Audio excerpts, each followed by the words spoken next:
Okay, good evening. Hopefully I'll get through this without coughing like crazy. Found out I have COVID, um, but God's still using me. So, I'm in the Shepherd of Hermas, and I wanted to go through this because it's all about false prophets, and I believe it gives us information as to stuff that's going on. I'm going to read through it. um, It says, "Do you see the person sitting on the seat? I do, Lord," I said. "These," says, "are the faithful, and he who sits on the chair is a false prophet, ruining the minds of the servants of God. It is the doubters, not the faithful, that he ruins." These doubters then go to him as a soothsayer and inquire of him what will happen to them, and be the false prophet, and he, the false prophet, not having the power of a divine spirit in him, answers them according to their inquiries and according to their wicked desires, and fills their souls fills their souls with expectations according to their own wishes. For being himself empty, he gives empty answers to empty inquirers. For every answer is made to the emptiness of man. Some true words he does occasionally utter, for the devil fills him with his own spirit in the hope that he may be able to overcome some of the righteous. As many then as the strong in the faith of the Lord and are clothed with truth have no connection with such spirits, but keep away from them. But as many as the doubtful minds frequently convert take themselves to soothsaying, even as the heathen, and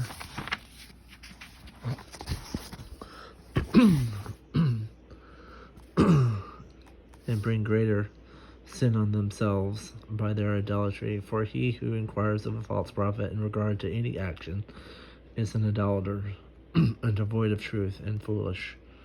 For no spirit given by God requires to be asked.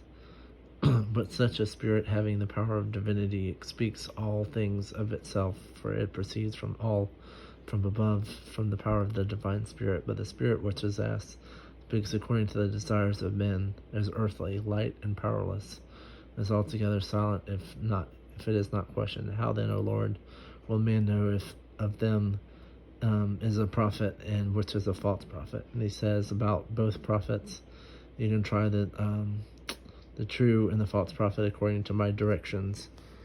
Try the man who has the divine spirit of life first. He who has the divine spirit proceeding from above is meek and personable, or peaceable and humble, and refrains from all iniquity and the vain desire of this world, and contents himself with fewer wants than those of other men.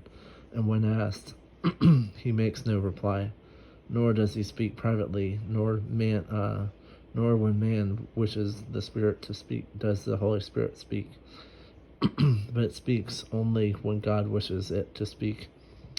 When then a man having a divine spirit comes into the assembly of the righteous, the divine spirit in the assembly offers up prayer to God, then the messengers of the prophetic spirit was destined for him fills a man, and the man, being filled with the Holy Spirit, speaks to the multitude as the Lord wishes.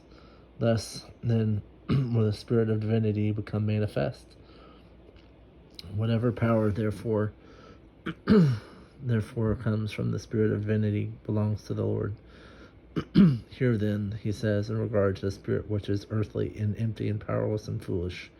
First, the man who seems to have the spirit but does not exalts himself and wishes to have the first seat, and is bold and impudent and talkative, and lives in the midst of many luxuries and many other delusions, and takes rewards for his prophecy. And if he does not receive rewards, he does not prophesy. Can then the divine spirit take rewards and prophesy? It is not possible that the prophet of God should do this, but prophets of this character are possessed by an earthly spirit. Then it never approaches an assembly of righteous men, but shuns them, and it associates with the doubters, the vain, and prophesies to them in a corner, and deceives them, speaking to them according to their desires, mere empty words, for they are empty to whom it gives its answers. For the empty vessel when placed along with empty, is not crashed, but they correspond to each other. When therefore it comes into an assembly of righteous men who have a spirit of divinity, they offer up prayer. That man is made empty, and the earthly spirit flees from him through fear, and that man is dumb and is entirely crashed, being unable to speak. For if you choose closely pack a storehouse with wine or oil and put an empty jar in the midst of the vessels or wine, you will find that the jar is empty as you placed it. You should wish to clear the storehouse. So also the empty prophets, when they come to the spirits of the righteous, are found on leaving to be such as they were when they came.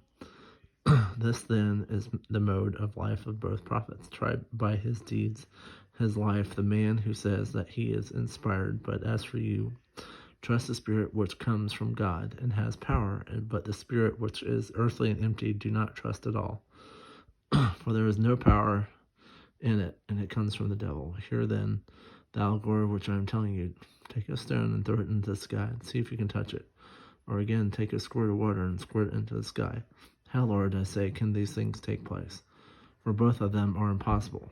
As these things, he says, are impossible, so also are the earthly spirits powerless and weak. But look on the other hand at the power which comes from above. Hail is of the size of a very small grain, yet when it falls on a man's head, how much annoyance it gives him. Or again, take the drop which falls from a pitcher on the water and hollows out a stone. You see then that the smallest things coming from above have great power when they fall on the earth. This is the divine spirit which comes from above, also powerful. Trust then that spirit, but have nothing to do with the other. So that's about the false prophet. And I didn't understand false prophets because in the Bible it doesn't really go into much detail. But this says a lot about false prophets. And our world is full of them. They are on air, and they don't call out sin like they should. There's a lot of false things about the prosperity gospel, about once saved, always saved. These are all false. And those that have told these things, and if they have taught these things, the Bible clearly says that they're going to get a bigger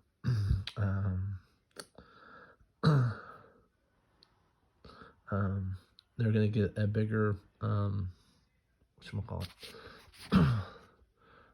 They're going to get a bigger issue because of it, and they will get judged 2 to 3 times worse because they're telling others things that are not the case.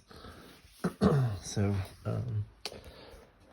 but yes, this is a great book. So for anyone out there that wants to read more, but thank you for listening. Talk to you later.